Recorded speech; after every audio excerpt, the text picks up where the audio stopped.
Hey everyone, this is Vadivelan, networking one concept at a time.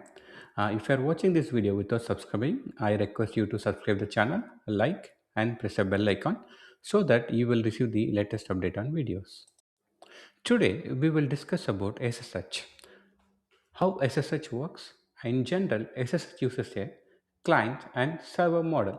For example, whenever a PC connects to the server, switch, or a router, then it has to be a secure because you are accessing from the internet, you can access from anywhere, right? So whenever it passes through the unsecure connections, and the username password that you enter to the device, it should be encrypted so that hacker will not interpret it.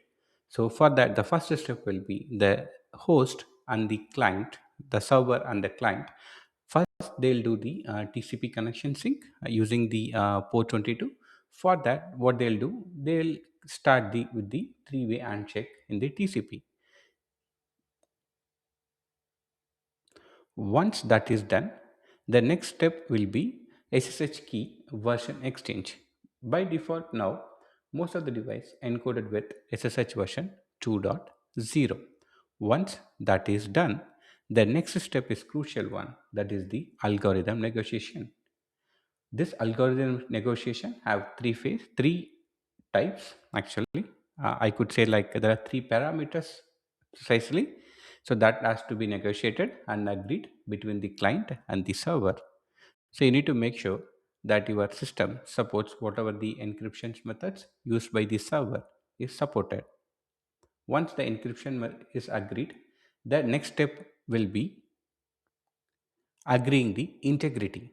Once the integrity has been agreed and shared between them, the next step will be the last step of the phase is exchanging the key exchange. Once the key is exchanged, this algorithm negotiation is done. They both are in the same page. Once that is done, next will be the heart of SSH key exchange, that is the public and private key. What happens is both the server and the client generate its own private key and public key. Then what will happen? They both exchange their public key from client to server, then server to client, right? Why they are exchanging? Whenever the data is sent, the data will be encrypted using the each other public key. Only using their private key the data can be decrypted. Even the hacker who is sitting and checking all these things, he will not be able to decrypt the packets. So that is the beauty of this private and public key exchange. You won't exchange the private key, you exchange only the public key. Once that is done, what happens is now server has to authenticated by the client. Now what happens? Server sends his host key to the client to authenticate. That's what happens whenever you do login for the first time to a server or a switch using your putty. It will ask you whether this is the key RSA key. I can save yes, no, or cancel the session. That is only for the first time login. Once it is saved, that will be saved in a file called slash ssh known host file, right? So once it is saved, you log into the next time. What happens is it will verify the file whether the key is correct or not. If the key is wrong, it will generate an error saying the key is changed. You have to check again. So you have to go and edit this file manually and delete the key so that the new key will be saved in that file from the client side. The next is the user authentication. Now the client and the server has agreed and they both are authenticated. Now the client has to enter the username and password so that server will authenticate this particular session to log into that server.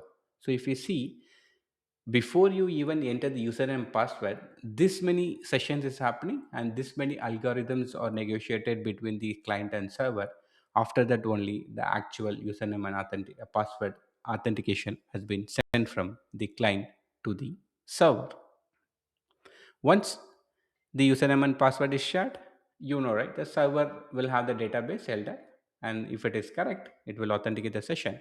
then you will be able to log in and do whatever you want to do. The method two is public key authentication. Most of the cloud provider, if you see nowadays, are in automation, right? So they uses this method. For example, I'll tell you, the client will say, I own this public IP, and send it to the server, right? The server will send a challenge message to the client. Now both client and the server have the public key of each other. The client, what it will do, it take the challenge message and then encrypt it using its public key of the server and send it back to the server. Now the server uses its private key and then decrypt it and verify it. Then the access will be granted. This is the method 2 for the user authentication, who can log into the server and do necessary changes, or you can use the show commands to verify it. Once this is done, authenticated successfully, you will be able to log in. This is the CLI for the Junos. In case of Linux, it will be bash. In case of Cisco, it will go to the command prompt, CLI prompt. So this is how the SSH works on the backside before even you enter your username and password. Guys, if you like this video and if you need more videos like this, then you can comment, like, and then subscribe to our channel, so that it will reach more audience. It will also encourage me to do more videos. And thank you very much for watching. See you in the next video. Bye bye, guys.